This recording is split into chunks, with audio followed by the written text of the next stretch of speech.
Hello everyone! Welcome sa ating channel. So my name is Yanna Cruz and I am a makeup enthusiast. So I love makeup, guys. I have passion for makeup and also I aspire to be a makeup artist someday. So hopefully magawa ko siya soon or this year sana kung meron man akong time. And of course, budget na rin. So on this channel, guys, we'll be talking about makeup. So everything I know about makeup, i-share ko sa inyo, mga tips and tricks. Also, gagawa rin tayo ng mga first impression reviews kapag mayroong mga product na trending sa market and na hindi lang pasok sa performance pero pasok din syempre dapat sa ating budget. So, kung interesado ka sa ganitong mga classic videos, then consider subscribing. And for today's video, ang gagawin natin, guys, is KILAY 101. So yes, we are gonna be back to basics. So sa mga beginners dyan na gustong malaman paano ba yung mag-kilay, then keep on watching.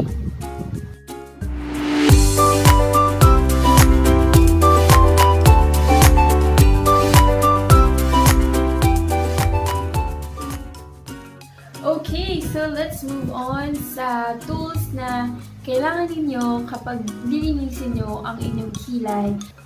What you must have is, of course, it's either your tweezers or your eyebrow shaver.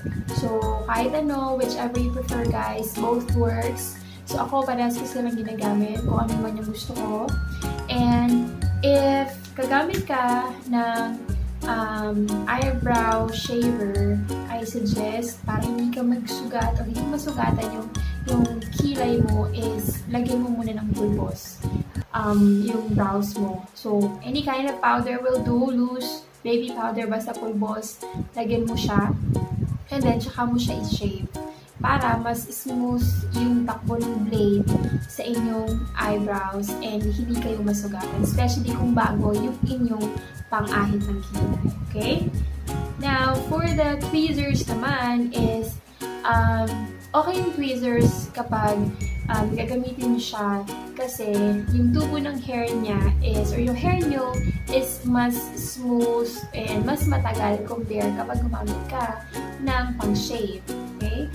Kung ikaw naman ay baguhan, hindi mo alam paano i-shave yung kilay mo, and hindi mo pa nagawang mag-shave or magbunot ng kilay before, then I highly suggest na pumunta ka sa mga brow spa. Let the professional do it for you. May mga nagta-threading ng brows para malagyan ng shape yung mga kilay nyo. So, kung hindi ka pa sanay, then I suggest na magpagawa ka muna sa isang professional. So, pag may shape na yung kilay mo, then may nakita kang mga maliliit na hair na tumutubo na, then that's the time na pwede mo nang gamitin yung tweezers and yung brow shaver. Okay? Also, next is, kailangan alam din natin kung hanggang saan ba or gaano ba dapat kalayo yung mga brows natin sa isang isa and gaano kahaba and saan din dapat yung arch. So, everyone should know kung paano ito gawin or paano ba siya sinusukat para may guide tayo to get that nice brows. So, isusukin ko lang kayo. Ayan. So, close na tayo. So, pagpasensyahan nyo na ang aking mga imperfections sa face. Wala kayo ng isang mahabang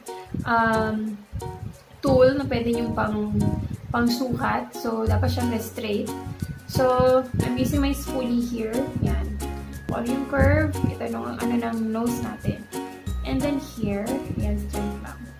So, dapat hanggang dyan yung brows mo. So, yung akin, umabot naman siya. And then sa kabila, ganun din. Ayan. So, okay naman siya. Now, when it comes to arch, so balik ka dito. And then, dito sa gitna ng eyes mo, dapat ikaganin mo yung ayan. So, kung saan nakatapat, diba, nandun siya sa gitna. So, siya nakatapat, dapat andun yung arch o yung pataas and pababa na inyong kilay. Same goes here. So, dito sa ng nose natin. And then sa gitna ng mata. And then there. Ayun. Okay. Now, when it comes to length, hanggang saan ba dapat ng kilay?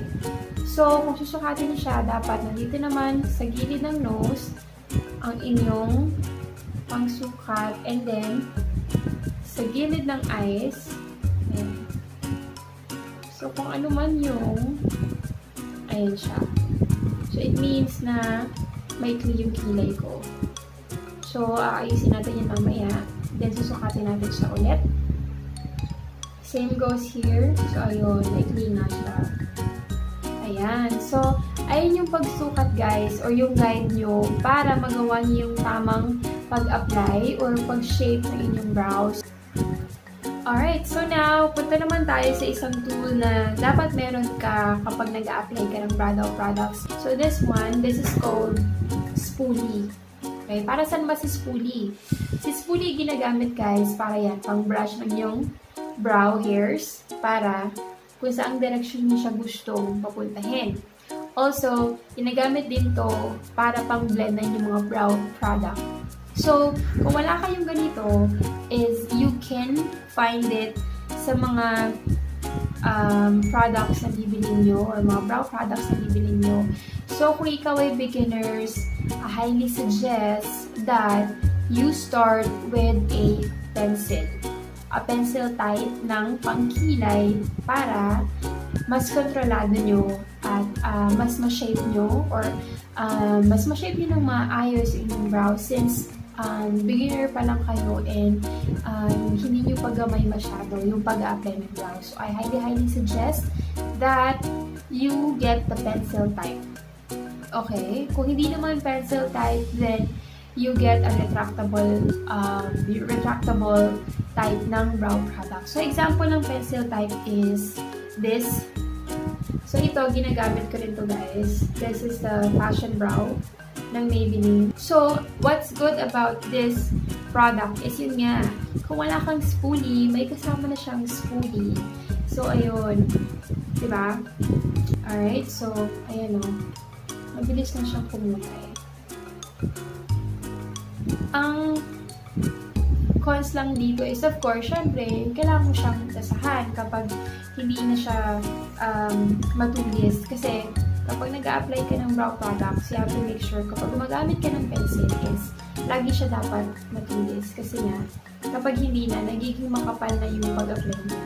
So, you have to make sure na lagi ka rin may sharpener sa inyong bag or sa inyong makeup kit para kapag kailangan mo tasahan si brow pencil is ready ka.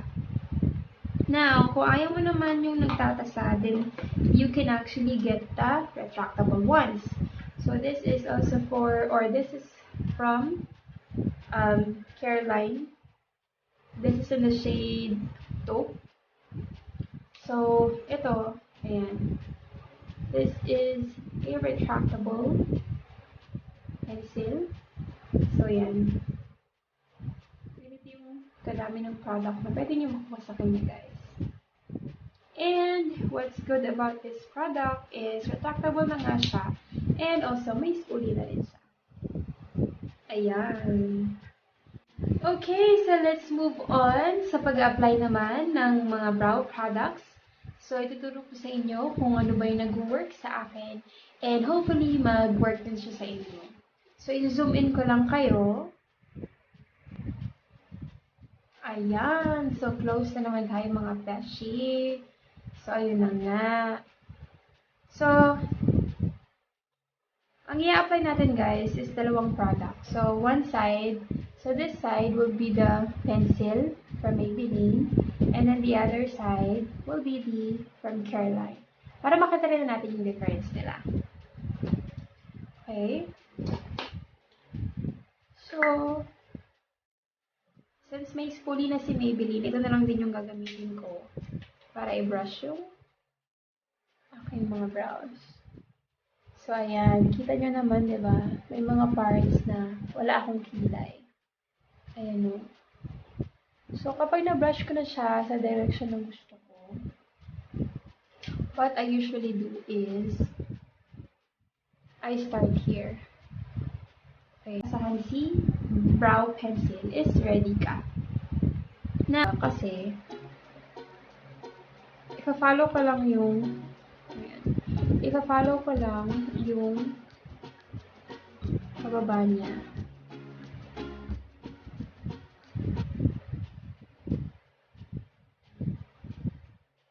And then, kapag na-follow ko na yan, dito naman ako sa baba.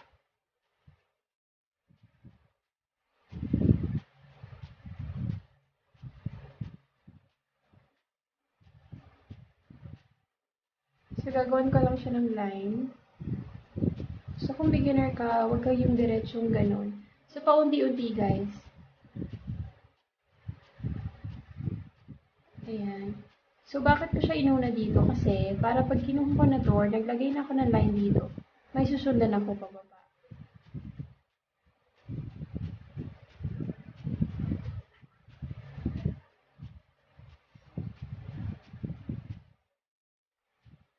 And then, pag na-connect ko na sila,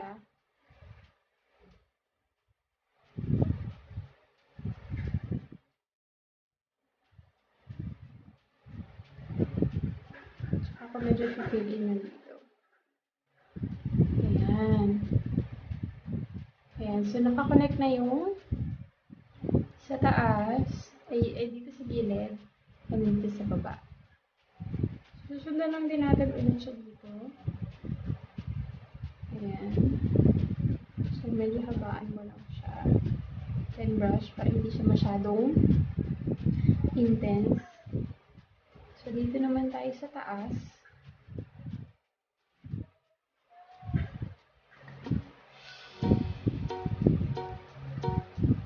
So, i-connect nyo lang yung dito nyo. And then, dito. Yung sa arch. Ayan. So, nakita nyo yung linya na yan, guys. Ayan, yung nagawa na yung linya.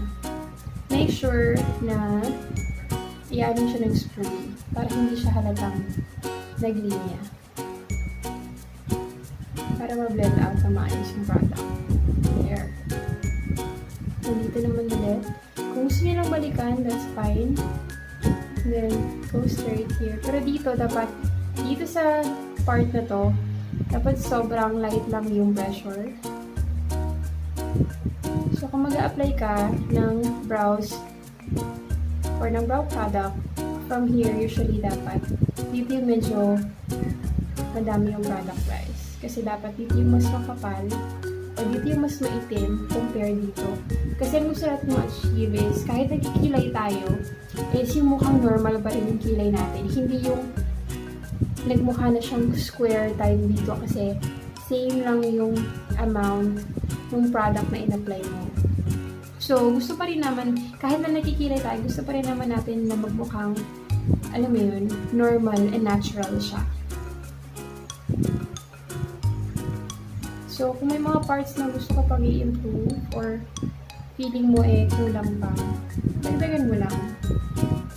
Then, pero yun nga, just make it light para hindi ka mahirapan kasi you can just brush it with your spoolie para mag-blend siya.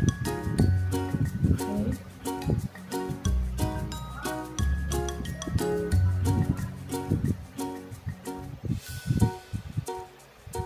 There. So, kung ano man yung mga product na natira dito na in-apply mo, yun na lang din na ikalat mo dito sa harap para maging ano siya, gradient effect siya. Kumbaga parang nag-fade lang yung kulay niya. So, medyo lagyan mo konti sa taas.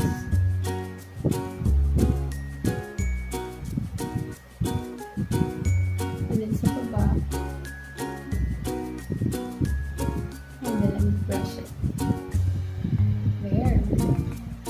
To check kung tama ba yung haba na ginawa natin sa ating kilay. So, sa arch, guys, hindi ako masyadong arch. Ayoko na masyadong, ano mo yun, yung medyo na sobrang taas sa taas.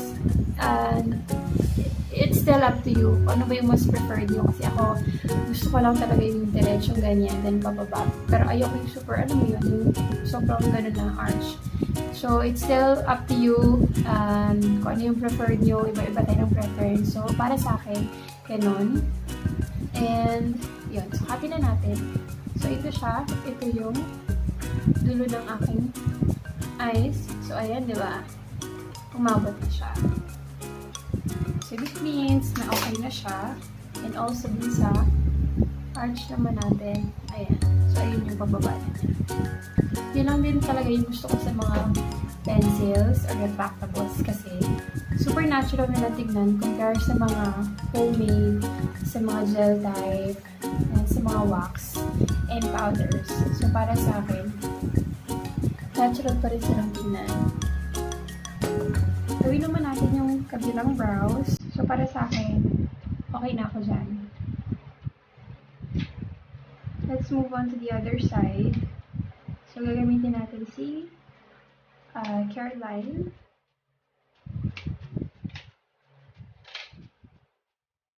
So, brush. Gawin na saan mo gusto mapunta yung mga brow hairs mo. Ayan. And then, sa retractable guys, huwag mo masyadong habaan ha. Kasi most of the time, especially pag sobrang nipis nito, is napuputol siya. So, mga ganito. Enough lang para makapaglagay kayo ng inyong brows. So, again, I'll start here.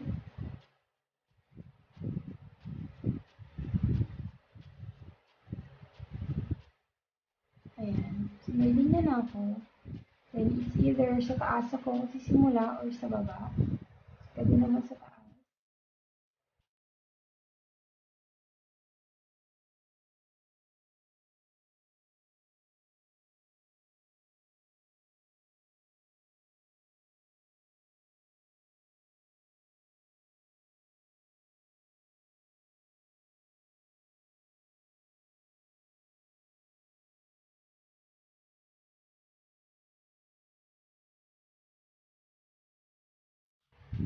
Pinapatay ko na yung kapal nila guys. Kasi parang medyo mas manipis ko.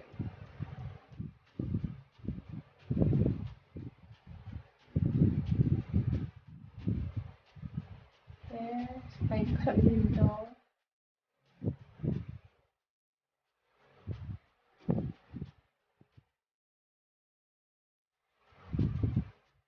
Ayan. So, hati lang natin ulit siya guys. Kung let's see if enough na ba yung kanyang haba. There. So, yan. Umabot naman siya. And then the arch. There. So, ayun naman yung pababa niya. So, again, ayoko nang masyadong ma-arch na kilay. Kaya, ganyan lang yung gusto ko. So, again, it's really up to you kung ano ba yung shape na gusto nyo. Iba-iba tayo ng preference, guys. So, happy na ako sa kanyang brows, guys. Hindi naman kailangan talagang dapat pantay na pantay yung inyong brows. And again, your brows are sisters, but you're not twins. Okay? So, zoom out ko lang kayo. Okay, so there we go for our brows, guys. So, ayan. So, na-apply natin yung ating brows. So, again, this one or this side is the Maybelline and this side is the KILAY. So, kung ano man yung gusto nyong product, both are very affordable. The Maybelline is just 149 pesos and then the KILAY is just 150 pesos. So, very, very affordable siya. So, kung ano yung mas nagustuhan nyo sa kanilang dalawa, it's up to you. And let me just swatch yung sa KILAY. So, dito is, ano din siya, creamy rin siya guys. So, mabilis lang din siya kumulay. Ayan. So, ayan siya. Alright, so that is for today's video guys. And I hope that you enjoyed and may natutunan kayo sa ating KILAY tutorial for the day. And if you do, please to give this a thumbs up. And also, please don't forget to subscribe. And also, click na the notification bell para ma-notify kayo pag meron na tayong mga susunod na next video. So, thank you so much for watching guys!